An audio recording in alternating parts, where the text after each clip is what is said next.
Hello and welcome to the Enlighten Me with Ronny podcast with your host Ronny. Before we start this conversation, let's jump to our esteemed panel of global leaders. First out is George Bush. How are you today? Vision of one man to launch a wholly unjustified and brutal invasion of Iraq. Okay, well that's weird, but let's hear from President Joe Biden. And now is a time when things are shifting. There's going to be a new world order out there, and we've got to lead it. We've got to unite the rest of the free world in doing it. So, Oh, really? Well, how about Canada? Justin Trudeau. What are you planning? Building back better. Okay, how about the Australians? What is your plan? We will be looking at what contact tracing looks like in the New World Order. And yes, it will be pubs and clubs and other. And esteemed Klaus Schwab at the World Economic Forum. In short, we need a great reset. World Government Summit. Your thoughts about the subject? At Dubai Expo 2020. And the title of this session, are we ready for a new world order? Okay, let's change subject. What is COVID-19, Mr. Gates, if you will? It's a disease mainly of the elderly, kind of like flu. And we have some sad news, I hear. Well, sadly, the virus itself, particularly the variant called Omicron, is a type of vaccine that... We do have some great news, doesn't we, Hillary?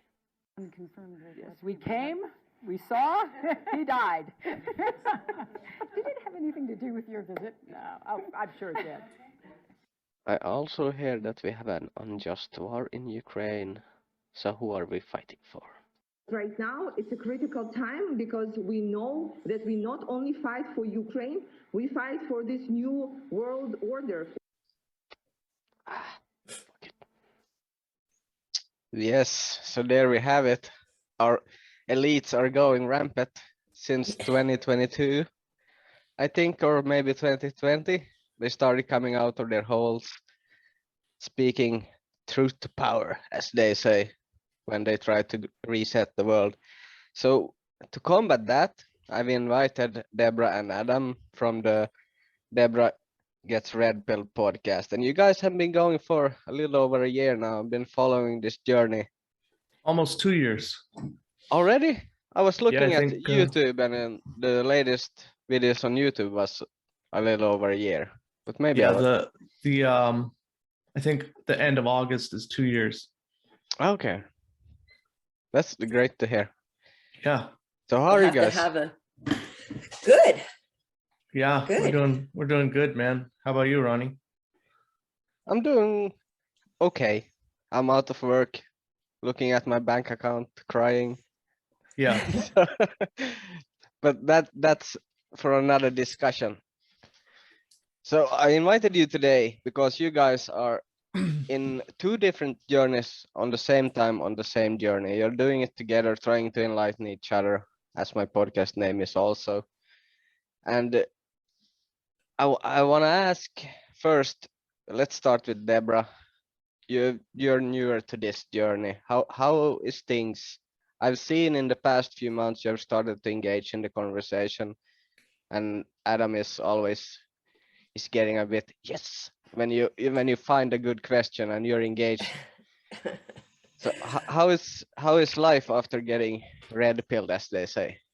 It's, this time in everybody's life is weird. It's just, I mean, our planet is just, people are going crazy and stuff's happening left and right from every direction. And I fell into this rabbit hole right at that point of time. And so, I kind of been dragging my feet, and a lot of the stuff that we talk about is uncomfortable, and I don't want to know it, but the more I get immersed in it, you can't deny it, and it's still not comfortable, and I'm still not 100%, sure about anything, but yeah, it might be getting a little harder to shock me. I don't know. Adam always seems to pull stuff out of his hat, so I'm not sure what he's got going. He's really trying his best. So let's do an easy question. Like, how it's a half a year ago now, I think, when you had the recall in California, and you guys had a really hard discussion after that one. Let's not get into that, but how would your vote fall today? Are you like comfortable saying if you change your mind, or you still would have On done the Gavin same Newsom? thing? Yeah. Yeah, I mean, for me, I really don't trust anybody. I wish I could believe that people go into politics for the right reason, but I just don't, that hasn't been displayed. I have not seen any examples of that. Many people start out with good intentions, but it seems like it's more about the power, I don't know, fame. So I don't trust anybody. I voted for Joe Biden, and I'm feeling pretty iffy about that. Yeah, he's doing his best to ram through the Great Reset and build back better, as you have to destroy before you can build back better. So I think he's doing what he's supposed to do. I mean, yeah, he's done a great job. Yeah, what's your thoughts about that, Adam? What's my thoughts on Joe Biden? Yeah. Oh man, I'm hoping he gets reelected in 2024, just because it makes my job as a podcaster really easy. But I don't know. I think the pendulum's gonna swing back real hard the other way, and then from that we get into the question of, does voting even matter? Is there any truth to American elections anymore?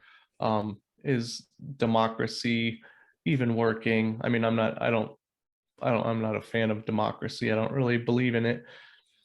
I don't think it's a good way to rule people, but yeah, I'm like I said, we've been doing this for almost 2 years, and when I started, I was probably a high-level blue belt or purple belt in conspiracies. I'd say I'm a brown belt now, and I'd say that I feel like I know less than I thought I knew back then. Like, the more I learn, the less I know. That's for sure the case. People ask me, like, what's going to happen? What's it going to look like at the end of Joe Biden's reign of power? Is he going to make it through? What's the next 6 months going to look like? I don't know anything. All I know is that I won't be surprised at anything. That's all I know anymore. I don't know anything. Yeah, I know he's a bad dude. I feel like he's not as senile as some people think he is. I think there's still some of that going on, but I mean, the guy's the whole family is just, they're like low level Appalachian, like mafia gangsters. They're not even like the good, like Italian gangsters. They're just like the hillbilly gangsters, but who've been propped up and able to work in the world and make a bunch of money just because they're have no moral character and are willing to do anything for those in power above them. And I think they're rewarded on it on a small level. I mean, they're really wealthy, but not wealthy compared to a lot of other people that have been in their kind of power for 50 years like they have. So yeah, I don't know what's going on. That's what I mean to say by all that. Yeah, I get that. And I don't know, I think you said you think he's not that senile, so I think you subscribe to it's theatrics. then I think, guess. yeah, I think there's probably about 50-50. I think, yeah, I think I definitely think he's got some issues going on, some cognitive issues, but I don't think he would be making different choices if he was all the way there either. I don't think Assuming he's making any decisions at all. yeah, I don't think his thought process or what he allowed to be implemented would be any different if he was, you know, really firing on all cylinders. So I think he would be trying to bring about, I subscribe to the old school, boomer 80s conspiracy of one world government, and put a bunch of about 5 examples of that being implemented out of thousands of examples of politicians and people in power talking about the new world order, so. And it's interesting how I mean, maybe they were using the phrase before and my ears didn't perk up because I didn't attach that phrase, new world order or the reset. It didn't really mean much to me as it does now that I've been exposed to, the controversial issues. But Yeah, they're talking about it freely. yeah, but when they started it, they talked about it, and when it's Bush Jr. No, senior. Yeah, September 11th, 1990. Go watch Yeah. that speech. Yeah, and after that speech, I think I've read somewhere he mentioned the New World Order 80 times or something, 71, 80, something around that. I've heard. So yeah, when they started, he was very much open with it. Then it was quiet until now. And now they're talking about trying to defend that world order that they built then. So yeah, and then there's new examples of them using saying stuff like liberal world order as well, not just new world order. And it's a phrase that's been intentionally demonized so that when it's said and someone points it out, they say like, oh, you're a wacko QAnon nut job, like that's that. And that was a long game to make that happen. But I mean, it's so easy to see that it's happening. And I think, along with it, I guess what I've learned, Ronnie, over the past 2 years and getting super deep into a whole bunch of other stuff is that I believe this is a spiritual battle. And I think there's good and evil spirits like working. And I think to piggyback with the New World Order, I think is like a one world religion that they want. And if you can explain it to people who don't believe any of it, it's like, does Walmart want there to be 1,000 different kinds of people in the world, or would Walmart want there to be one kind of person in the world? Like, what's easier for them?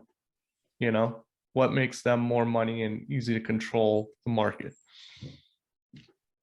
yeah, I totally agree. And the religion now is scientism, because you can't question it as it was back in the days. If you question God, they put a sword in your neck and that's that.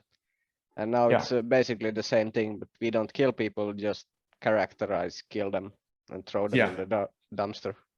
Yeah, you put the internet sword in their neck, cut them out.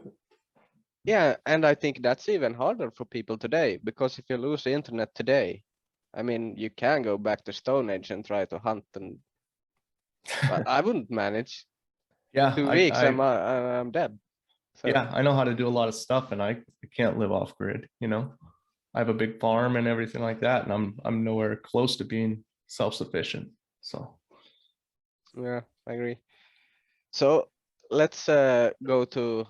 I want to hear from Debra on this topic. You can chime in afterwards, Adam. But top 3 things for you, Debra, that really, when you heard about it, it was like, oh shit!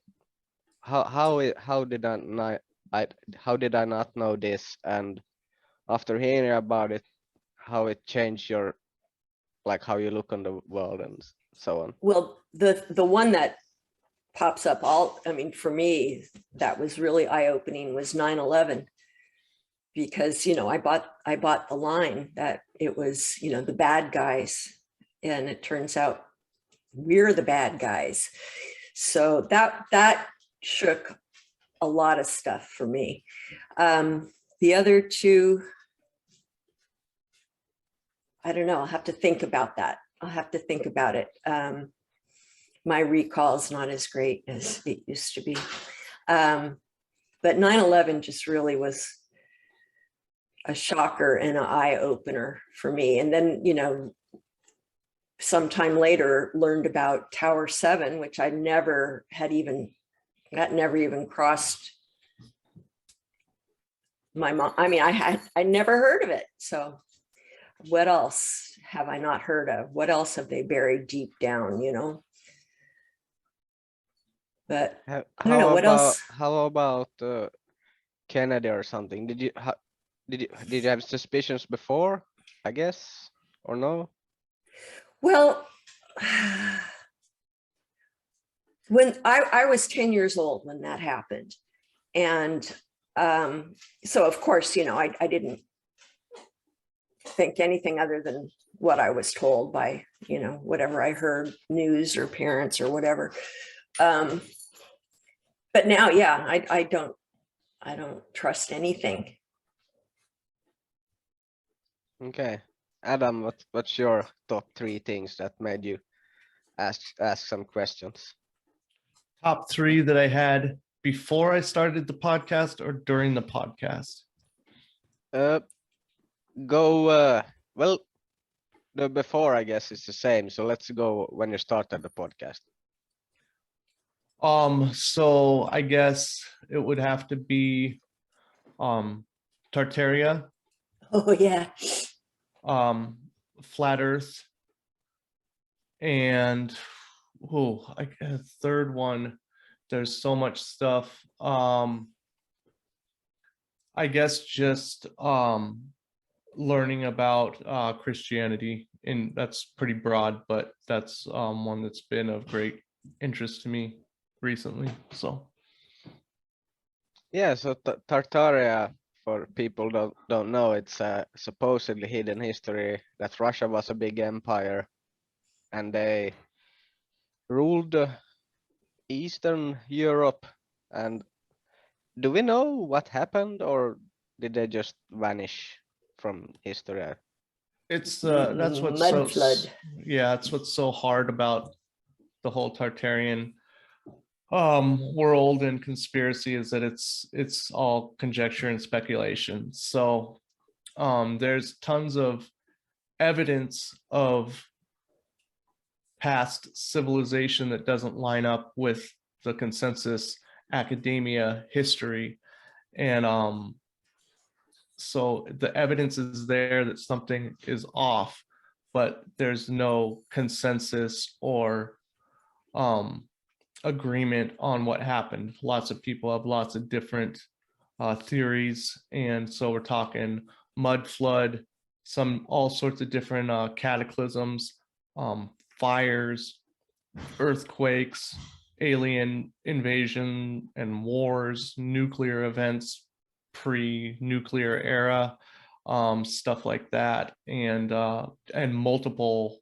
resets over the years. The popular opinion that I like to entertain is that the most recent one was 1850, and that if what I've kind of looked at is going to happen, that the next one will be, you know, sometime soon.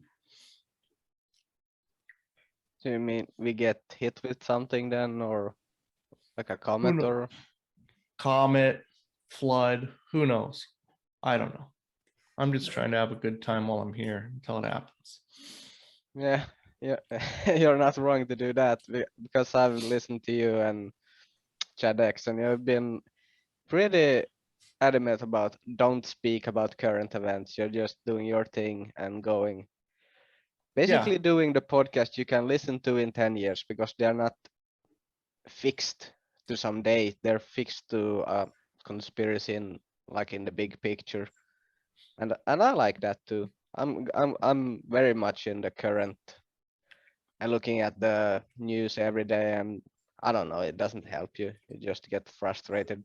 Yeah, I like to it's good to be up, especially if you're doing a conspiracy podcast, to be up on current events a little bit. But as far as like going super deep and researching geopolitics and current world events, I'm not into it. I listen to No Agenda. I listen to some more liberty-minded podcasts that skew conspiratorial, and that's kind of where I get my news from. I mean, I get all my news from No Agenda and memes. So And that's the way to go these yeah, times. Memes, I've fallen for too many memes. They're hard. yeah, yeah. I talked about it on a couple shows ago that I got, around the 2016 Donald Trump election, like leading up to it. I got into some weird stuff because I would get followed by a meme page or something like that, or I'd see somebody post one and then I'd follow that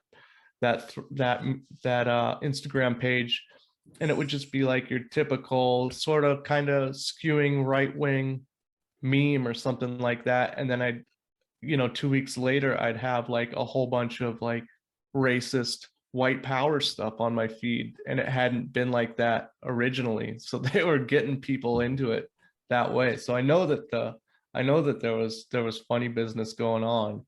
And on our show we've talked about the CNP, which is kind of the conservative version of the CFR, and Cambridge Analytica and all that stuff that you know that people say Steve Bannon was involved with, that got Trump elected. And it's hard to concede that stuff worked on me. I didn't vote for Trump, or like I wasn't like a Trump supporter really, but I was like so many other conspiracy guys like me. I was like hoping that he was elected rather than Joe Biden, because the people that I hate, he hates, and the people that I hate him. So I was hoping just to see more like screaming liberals in the streets of Portland, just for my own entertainment.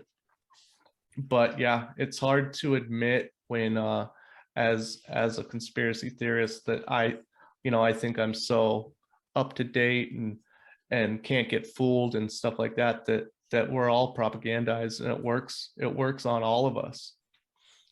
Yeah, this really hits home to me too, and I think Debra is in the same here, because now when stuff are not true, and you see Trump, he's lying about the basic shit. Like, I'm the greatest cook in the world. Everybody knows that he's not that. Yeah, he got a hole in one and playing golf and all that Yeah, stuff. like stupid shit like that. So when people start saying that to you, you have to defend the guy, and then you get, in a few months you have defended Trump so much, you start to think, is he maybe a good guy? But the only Yeah. thing you have defended is like the basic shit.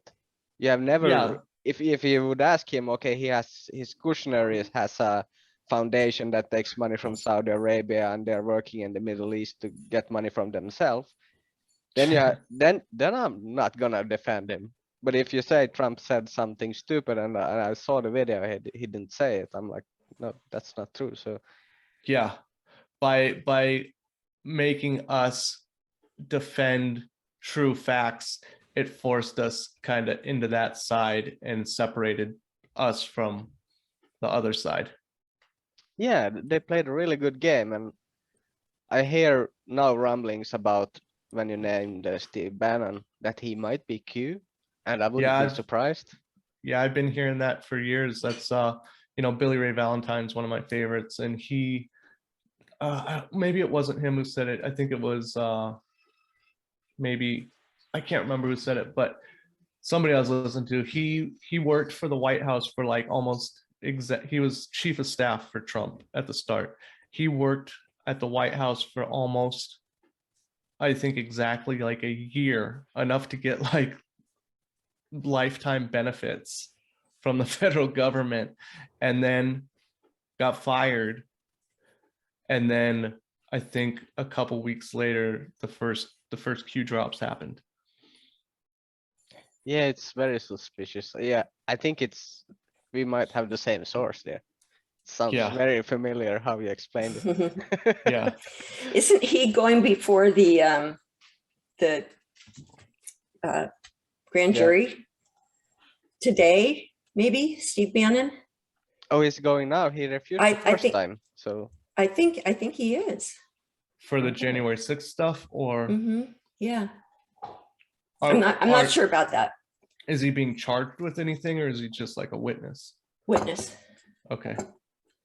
For the prosecution or the defense? I don't even know. Is there a defense? No. Or is it just okay? Just taking statements. Got it. Yeah. yeah. So how do you think about this, Debra? Not going right wing, going from being, as using Adam's word here, CNN loving normie to not going full Fox News. You have to do some kind of balance there. Well, I have to say, I still watch CNN on occasion, but I do balance it with Fox News. But I have to say, when I listen to Fox News, I'm pissed off, you know. You're pissed off at them? Yeah. Okay. Yeah.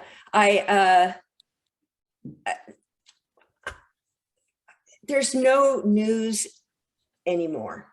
It's just opinions. And you know, if you're watching CNN, what opinion you're going to hear. And if you're watching Fox, you're just going to hear the opposite. And it's disgusting after a while, you know, they're just slamming each other back and forth, you know, oh, the liberals are doing this. Oh, you know, the GOP is doing that.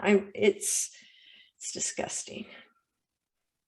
Yeah, you have a weird thing going on in America. I don't watch really Finnish news. I read it. But if I see them say, like, if Tucker goes on and CNN said this today and he has a 10-minute segment about what CNN said and telling them they're clowns and idiots, I would be like, I don't think that would fly here. I don't think our news can come out and start bashing another newspaper for basically not that big of a deal. I mean, you have to be something big if you're going to shit on another newspaper here in Finland. Do you guys have your own like cable news like Fox or CNN there, or is it just kind of like state-run? It's state-run media, and then do we they have the is there a newspapers. conservative? No, it's state-run, and that's mostly left-leaning. Yeah, I mean that's how it is here too. We have NPR. And then we have newspapers, and they have the online version. Of course, they are also pretty well. We have the small ones that are super left and super right, and like every country, I guess. But the big ones is mostly liberal, and I don't think they're doing a decent job. I'm telling my friends they lie about everything, but they lie about like 50%, so that's good enough. Yeah. So yeah, continue, Debra, about how you see the two different sides and how you cope and take the information in. I don't know how I cope. Sometimes I just have to shut it off because it's just, you know, it shakes your whole world. If you've lived, you know, 60 plus years believing that what you see is what you see, you know, and then all of a sudden the veil gets pushed aside. It's a little disconcerting. It's, you know, I tend to sort of compartmentalize, is that the word I'm trying to say, my life. So I'm not fully immersed in anything, much I'm sure Adam would agree with that. But that's I don't think that that's bad really either. It just, you know, I have to live my life, and I would get really, really bogged down and depressed and fatalistic if I lived with this all the time. So I just can't. You know, I still go out and, you know, walk my dog, and, you know, I live in a nice area. It's safe pretty much. We have a lot for now. We have open space, you know, so I can be out of the, you know, paved sidewalks. And so that's how I clear my mind, I guess, is just trying to live life.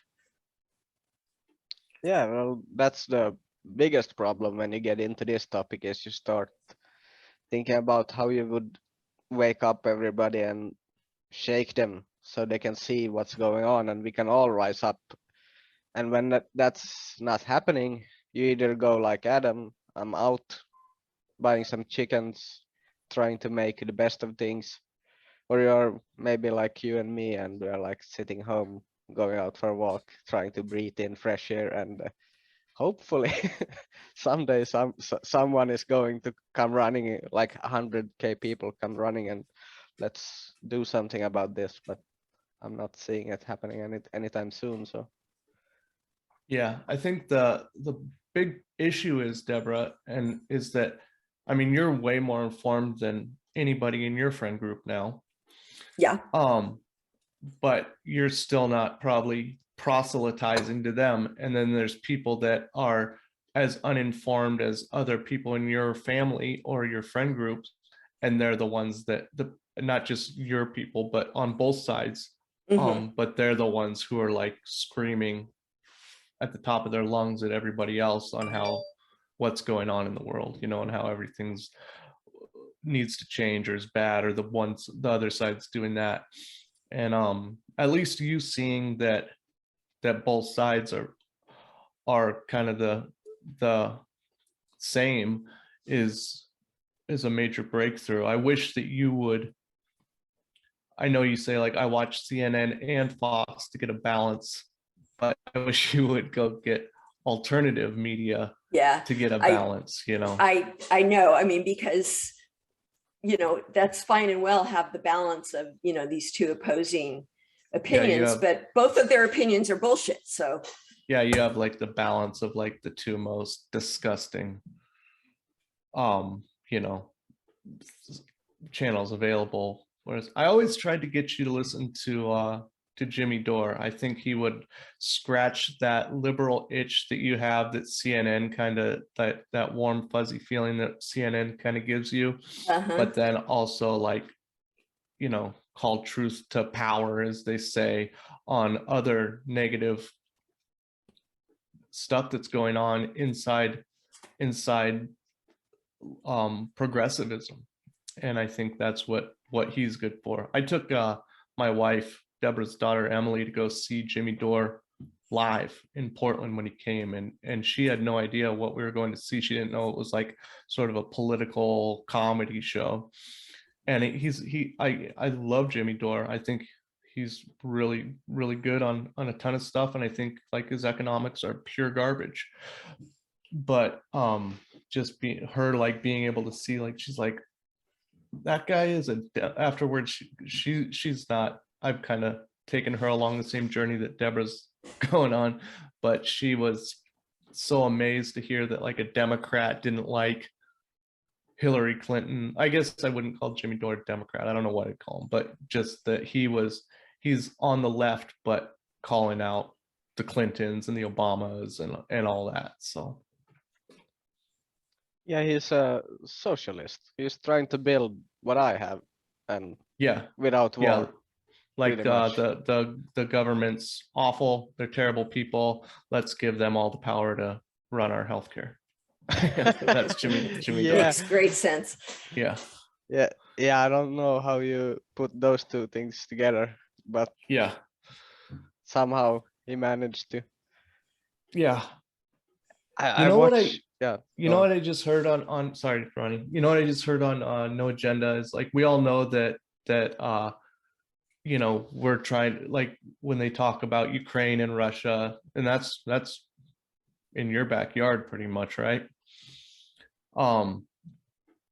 They talk about how, you know, we need to make Ukraine a democracy and all this stuff like that. And but they're, you know, they're propped up by us. We instituted a color revolution there in 2014 and put in our leader, and then now we got Zelensky, and he outlawed all the opposing political parties, Deborah. They're outlawed. They're not allowed. But they kicked out, the ones they kicked out are like the communists and the socialists and all the far left, commie parties. And then, but all the right-wing ones were allowed to stay still be there, not in power, but they're at least allowed to operate. And it's funny just to see like all these progressives like talking about the democracy in Ukraine and how, you know, Zelensky's this amazing leader, even though he's like drunk and snorting coke all day long, and he's an oligarch with like multi-million-dollar mansions in Florida. And but they've kicked out the commies and the socialists, and that's like who the people that love Ukraine, you know, are. Yeah, that's a weird thing when they run around with Ukraine flags on Pride or something, and you know, you can't be gay in Ukraine. That's not gonna fly. So yeah, I don't think people, they don't look at anything. I think I was watching today. I do it sometimes because it's so stupid. There's like a ton of YouTube channels that are doing does American people know anything, and they ask the most basic questions like what country is below USA, and people say like Africa, and it's so stupid. It's so embarrassing. Yeah, but that's the thing when you talk about the democracy, that's the people are voting. So if they think Africa is below, but first of all, they think Africa is a country. It's a shit ton of countries, and then they think it's below USA, and that guy goes and votes for, I presume, Joe Biden, and then go home, and then he doesn't know why the fuck there is a new war and why the prices are that and that, and he goes back and votes again, and nothing changed. So yeah, it's just it's so hard to even like talk to anybody, especially when you have minds like Ronnie. Our brains are like the meme of Charlie from It's Always Sunny in Philadelphia with all the red threads and tacks and like everything connecting to everything. It's like I can't explain anything to you to a normal person, because like you have no basis you're not grounded in, like, you know, you can't talk to somebody about Ukraine who doesn't know that there was a color revolution coup that the United States implemented in 2014. And I guarantee you most people talking about Ukraine on the street with Ukraine flags don't know about Victoria Nuland and the Klitschko's and all that stuff from 2014, you know. I don't know about that. Yeah, see, so I'm so embarrassed to admit it, but I don't know anything about that. Yeah, she told EU to go fuck themselves, and they put in their guys instead, because that's the way it goes. Yeah, the guy. So Deborah, we did a coup revolution, color revolution there in 2014. And what was the guy before Zelensky, Ronnie? Oh, names is not my thing. Yeah, I just know he went to Russia. Yeah, we instituted him, and then, but like I've said on our podcast recently, like Ukraine is just, it's a really sad, exploited part of the world, a really hard place probably to live, and just to try to be a normal person. And it's just kind of where the American oligarchs and just like the Bidens go to launder money and do cocaine and exploit and traffic sex slaves. And then all this military equipment that we're giving to them is stuff that we need to get rid of, that's like obsolete and doesn't work anymore, and we just need to offload it. So we're like using Ukraine as like a giant landfill for obsolete military equipment. So then we're like, oh, we don't have any more missiles. We gave all our Javelin missiles to Ukraine. We need a new military budget that's 10 times bigger than the last one so that we can get more jets and missiles and tanks and all this stuff. So I mean, it's once you start looking into it on just that, I'm sure I'm simplifying that so much, and I'm not saying that I understand any of it either, but I know that that's going on, you know, and it's easy to see. Yeah, I actually have a few families from Ukraine living here in the complex where I live, and today they lost a family member, and using, they don't speak English, they speak Russian and Ukraine and some others. So we're using Google Translate, and the mother I was speaking with, because he's playing with my son, so she said that Russia is burning wheat fields and stuff like that. And I have on my phone a chopper when Ukraine is going over and burning wheat fields. But I'm not really gonna show her that, but it's a weird thing when you know the propaganda is so massive, because I have also an ex-colleague that's from Russia, and she is super like nationalist now, and it's every picture is Russia, and I listen to these guys and they're also, the propaganda is so thick, so I'm like, I don't know. I speak to my friends about it, then I can say whatever, but to the guys involved in this at this moment and have people close to them dying, I'm just like, I'm not gonna say much about that. Yeah. And for you, it must be like, it's probably more real for you because we don't hear those stories firsthand about people with family members dying over here, you know. Yeah, so we're just so removed from, you know.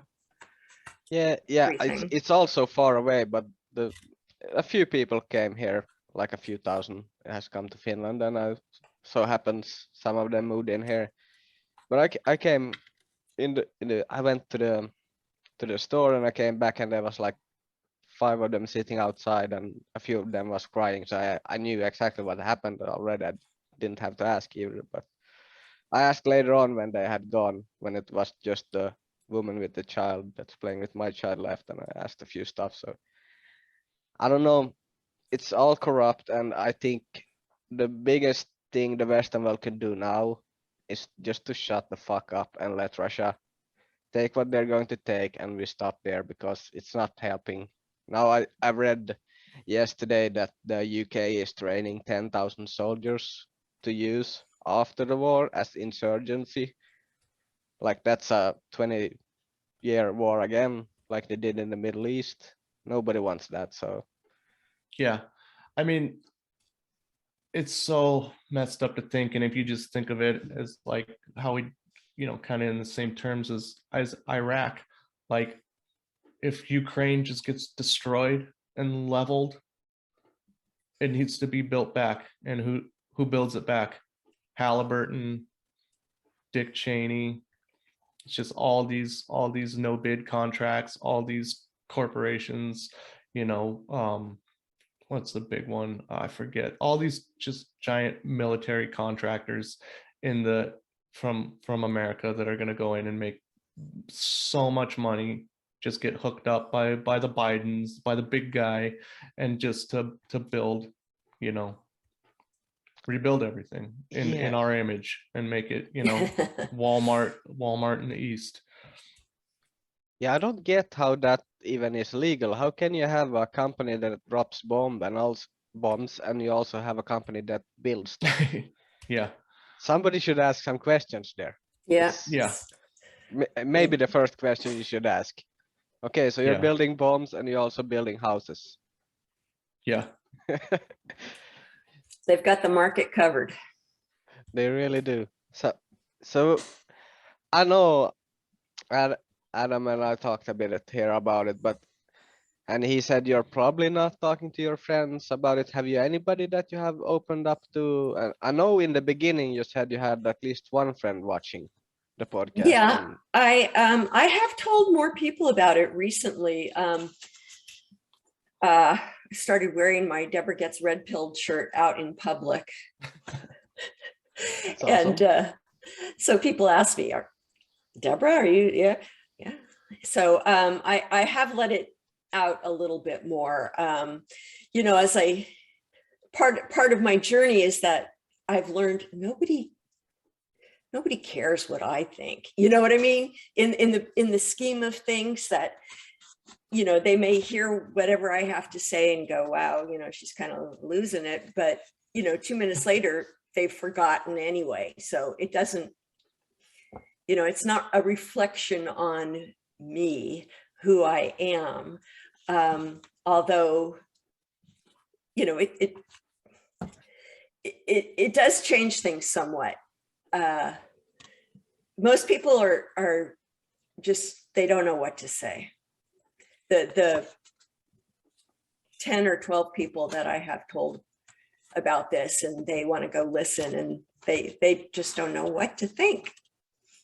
You know, some of them are taking it, you know, at face value, and, you know, yeah, that's, you know, there's a lot out there that we don't know, but most people don't want to know about it. Yeah, I and can't. it's also if you tell them to go and watch, and let's see, the last one I listened to, it's the last episode, the Lizard Queen, and you fling someone into that, and they sit down and what the fuck is Yeah, going on? I it's mean, you have a so journey far. here. Yeah, it's really kind of hard to spring some, like, flat earth people in my circles go berserk. Well, what people, are I you mean, talking about? We've seen it on our show recently, Deborah. People in my circles go berserk over it too. People get visibly angry when you talk about it. Yeah, yeah. But I think the cool thing about what we did with Ryan on the last show when we were talking about the Queen is that that's like from her mouth when she was talking about that. Like, that's the crazy stuff. Yeah. Like, and just I don't know, like, if you told your friend, like, I don't know what she's talking about, I don't know if I believe it, this doesn't sound real to me, I don't think there's shape-shifting lizard people. But Princess Di said that the Queen shape-shifted into a giant white lizard. Yeah. Isn't that crazy? Like, to me, like, if someone said that to me, I'd be like, man, that's, and I wasn't woken up, I'd be like, man, that's total bullshit. But yeah, man, yeah. it's What sure are you it sure, smoking? but if you can show me where the Queen said that, where Princess Di said that, that is a lot of fun. At least that's my personality, I guess. And like, other people, I guess, aren't like that and would choose to be angry and offended by that. And Yeah. that's what doesn't make any sense to guys like Ronnie and I, and you either, because you're extremely open-minded. I think people don't want to believe that the wool's been pulled over their eyes. They don't want to believe that it's so hard to all of a sudden, you know, wake up, if I don't know if that's the right phrase, but, you know, to realize or to even contemplate that there is more going on that we don't know about. You know, it's very, it unbalances you. Yeah, I got a lot of shit here from a friend when I had Rob Brisky on, and he was, I don't know what to think, but he said he has been working at Los Alamos and he had some weird stories. Some like Area 51 stuff. Yeah, and I was, and he asked me, like, can he come on and say he has been working for NASA and he has secret information and he's going to be vague about it, and I told him, like, you can come on and talk about what you know, and I can listen to someone. I don't have to believe them. It's somewhere in the back of my mind. And if another puzzle piece comes along in like 10 years, and okay, that guy said something about that too. So then you put them together and you have two pieces somewhere back in your mind that you're not using. Mostly the things you have to be really like trying to be correct on is like when you talk geopolitics and stuff like that. You can't just say whatever, but if you're talking lizard people and the queen or Diana says the queen shifted into a lizard and started eating people, I mean, that's so fucking crazy. I'm just putting it somewhere in here, and I'm not going to go around and tell people that the queen is a lizard. Hey, guess what I learned today? I mean, sometimes I do it to my girlfriend. I'm just when I'm listening to something and I'll just pause it and I'm like, did you know this? And I'll say some crazy ass shit and she's looking at me like, oh my God. Then Where's he going now? Yeah. And it's like so hard to get into stuff with people like that, Debra, and then like who will, you know, we get into the whole NPC thing and talking about like, do those people, there's people that don't have an inner dialogue in their head, Debra. Did you know that? There's people that don't talk to themselves in their head. Isn't that crazy? I've never thought about it, but yeah, it is crazy. I mean, Are I you one always of- have. No, Yeah. I'm always like, There's people that don't do that. I don't know. I've heard it's a small percentage, but that's so crazy. how to is me. that possible? That's like meditation or something. Exactly. Well, yeah, but it's probably But the not reverse, I don't know. Yeah. Huh. But yeah, just the fact that people, we have been trained, like if you bring something up like a tragic event and say like, if you start researching this, or I've done some research on this, people say like, oh, well, that's disrespectful to the people who are dead. So if we look up like talk about a school shooting or you know 9/11 or something like that, people say like, oh, that's so disrespectful, how could you do that, you know? No, it's not disrespectful. It's, you know, No, you gotta it's not. It's, learn, but hopefully I mean, learn something from, you know. yeah. Are you on YouTube, Ronnie? I am. Okay, so there's a school in Connecticut, Debra, where there was a big mass shooting, and if you bring it up, Ronnie will get this video taken down off of YouTube. You know, Sandy Hook. Yeah. So yeah, they're using that one too here, because we had a boat sink in the, I think it was early 1994, the Estonia. I wanted to Yes. bring that up with you because you're close. I just watched both seasons of that series. I finished the other night. I'd never heard of it before. Have you ever heard of this, Debra? The ship that sunk? The Estonia. It was a passenger ferry that went from Estonia to Sweden. Right after the fall of communism and like Eastern Europe was becoming more independent and more westernized. Okay, no, obviously I don't know about it. So, and this ferry was sunk? Yeah. What's the name of the ferry was called the Estonia. Estonia, is that the name of the series is called Estonia. It's on Amazon. Okay. And I guess it was, I'll let you talk about it more, Ronnie, but was it like a big series where you guys lived, or in Sweden over there? So it actually, I was so young when it happened. So I was 3 years old. So I've learned about it later on. So I'm not really attached to it. I just know that you said 850 some people died, and they poured concrete over the boat and said we can't go and look into it because it's not like disrespectful to the people who died. And now later on, like 2 years ago, I think, or 1 year ago, they started again diving, and they've found some stuff that most likely says the boat was sank. It's worth a watch. So what happened was, Debra, this boat sinks. It doesn't make any sense how it sunk. It sunk like it's pretty big, you know, it's not as big as the Titanic or anything, but the way it sunk, it was like in less than an hour, it completely sunk.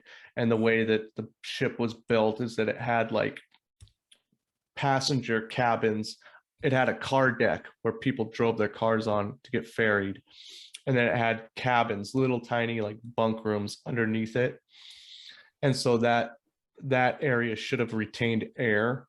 So the ship totally flipped all the way over, but it should have stayed afloat for a little bit because there should have been that air void, and it filled up with water immediately. So there's all sorts of stuff going on.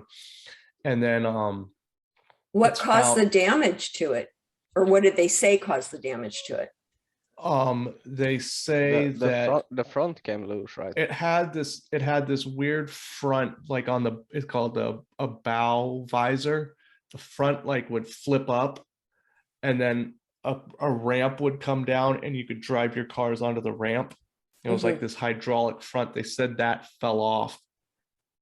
And then the water came in, but they did all this like testing and all these. The government did a report similar to like the 9/11 report, where they were just like, you know, this happened, it sunk. And then the governments of Sweden, Estonia, and Finland, and then a whole bunch of countries that weren't even involved with it, like Poland and stuff, like signed this treaty that said if you can't go there and dive, because it's disrespecting the bodies. They went there, they dumped rocks and concrete on top of the ship. There was a whole big thing where they were trying to, the families like wanted them to go recover the bodies. Like this English diving company went and surveyed everything and looked at it, and the divers were like, this would be a really easy extraction. They need to pull this ship up so they can do, you know, testing to see, an investigation to see what happened. And the Swedish government's like, no, it's too hard. Let's dump rocks on it. Oh, and if you're from one of these countries that signed this treaty and you try to dive there, you're going to prison. So this documentary film crew goes there on a German ship. Germany didn't sign the treaty. It's in international waters. So unless you're a citizen of one of the countries that signed the treaty, you're not on the hook for any crime. They find a big hole in the side of the boat. They get another government investigation. The government says, oh, that hole happened because of when it hit the bottom, when it sank, it hit a rock. And then the guy who did the investigation says, I burned all the evidence. So it's just crazy. Yeah. It's a good series. I need to watch that too. I'm just been seeing the news about it, that they've been diving again, and I've seen some clips of the holes and stuff like that. So I should watch that too. But yeah, it comes out, Deborah. They were it was like around the fall of, it was 94. So I think communism ended what, 89, 90. So there was like this big run. You've seen the movies like War Dogs and the one with Nicolas Cage where he's the gun runner. Like there's just this massive Wild West situation where they were selling all this. People were getting rich selling all this surplus Russian military equipment. And it came out that they were like smuggling stuff from Russia into Estonia, putting it on this boat, and then smuggling it to Sweden with like government knowledge. And so the boat could have been sank by like organized crime or something like that. There's all sorts of stuff. So it's a good show. Okay. Yeah, definitely tune in. Yeah. Yeah. Now it hit me when you talked about that, because the CIA was building boats, U-boats, just not too far from where I'm sitting at this moment. Wow. So it wouldn't be too hard for them to, if they build a U-boat here, just drive it over and shoot them down and hey, come out. That's most likely what's happened, because if it's not the government or some other thing, if it was, let's say, two gangs fighting for weapons and stuff, they would most likely look into that, I think. Yeah, but not if it was in connections to the Swedish government, you know. Of course, if it's the gangs, but the ones that's what the ruling the gangs are the government. So that's another thing. People in politics aren't in a gang. But yeah, it's crazy. Like they just show the Swedish prime minister or whatever, and he's like at all these funerals and all these commemorations like 25 years later or whatever, and then they ask him like, you know, will we repeal this this treaty so that there can be another investigation. And it's just no, we're not going to do that. You know, he's like, there needs to be another investigation on what happens. And they ask him, well, will you repeal the treaty so that they can dive and there'll be another investigation? He goes, no. In the same sentence. Yeah, It's that's crazy. the weird thing, because Sweden seems to be the forefront of this. People is looking to Sweden, are we okay? Can we do it now? And they're like, no, not yet. There's still people alive. They're not saying it, but that's the thing. Yeah, it was interesting to watch on the thing because all these hearings and stuff was happening during COVID, and there's like, you'll see pictures in Sweden, like in these courtrooms and stuff, there'll be like one person out of like 50 wearing a mask. Like they weren't doing it. Yeah, they did their own thing, and they managed. Yeah. Yeah. So but yeah, it's a good episode. It's a good show. I encourage everybody to watch it. I'll bring it up on my show too. So I'm definitely going to see that one. I need to do it just because it's my history to see what's going on. But yeah, they did. I know Sweden did also with Olof Palme, the prime minister that got shot. They came out, I think that was also under COVID, and said we have found the killer, and everybody is like, yeah, no, you didn't. So yeah, I kind of remember hearing about that. Yeah. They just they had like 5 theories. 5 people have written books, and they also have Ole Demegard's version, but nobody's talking to him. But so the Swedish prime minister got shot during COVID. No. The old one, Olof Palme, like back in the days. But under COVID, they had an investigation, and they came up with the old theories, and they just seemingly picked one and said, this is the right theory, what's happened, and shut the case down. Yeah. So they're probably trying now when they see the Estonians also coming up. So they're like, shut that down, try to shut that down, and bring the people that was involved, like fly them over somewhere, get them safe. Yeah. Looks to me at least. But yeah, guys, we have an hour killed here. Cool. Right on. So let's plug some stuff. And I'm first of all, before you start plugging, I'm super grateful you guys came on. I really like your podcast, and everybody that's new to podcast or to conspiracies, go from number 1 and catch up. Yeah. Then you can be at the same stage in a year and a half as Debra, and you're like, maybe the queen is a lizard. Yeah. Or maybe not. At least have the question. You can be asked the question without going bananas. Yeah. Right on. Well, thanks, Ronnie. I'm really happy to be here with you. It's cool to get to know you through Ripple Effect and all that stuff, and we'd love to get you on our show sometime. You can come on with Debra, or you can come on with just Chedex and I, and we'll get real weird, because I know you like to get weird. But our show is Debra Gets Red Pilled, so we're available on all the podcast apps, and then we're on Twitter at Debra Gets Pilled. We're on Instagram, and you can reach out to us in either of those places, or you can write us an email at debragetsredpilled@protonmail.com. We're on YouTube and Odyssey still on YouTube. We've got a couple strikes, so but yeah, we're a fun show. We try to hit some serious topics and keep it lighthearted and have fun and get weird, and like I said, entertain everything and not get triggered by anybody. So we'd love it if everybody came over and checked us out. Thank you so much for having us. Yeah, this was fun, Ronnie. My pleasure. And thank you for the Estonia rabbit hole. Yeah, it's a good one to get down. Yeah, maybe you can watch it and then you can come on my show and talk about it. Yeah. Why not? Yeah, let's do that. Yeah, thank you guys, and have a great day. Yeah, Thanks, you too, Ronnie. Thanks, man. Bye. Bye-bye.